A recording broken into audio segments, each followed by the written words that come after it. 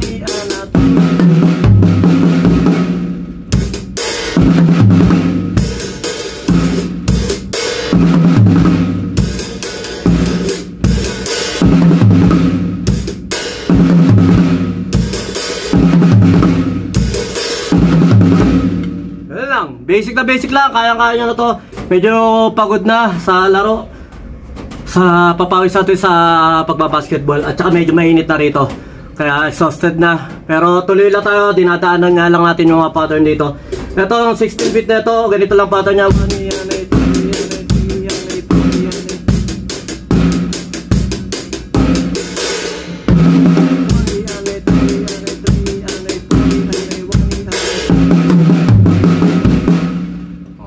Ganun lang. Nasa practicein natin to. Makukuha rin natin yan. Yan lang. B-Jam Lights and Sounds. Yun mga boss, baka may mga upcoming events kayo na parating dyan gaya ng binyag, kasal, debut, at kahit anong okasyon na kailangan nyo ng banda, acoustic band, full band, sequencer, meron po kami at kaya po namin kayong matulungan sa mga paghahanap nyo sa mga pangailangan nyo sa inyong okasyon. At ayun, maraming salamat sa mga tropa natin syempre na nag-share, nagla-like at nagsusubscribe sa atin sa ating YouTube channel. At saka maraming salamat syempre sa mga boss natin na patuloy na nag-hire sa atin. Maraming salamat po ulit.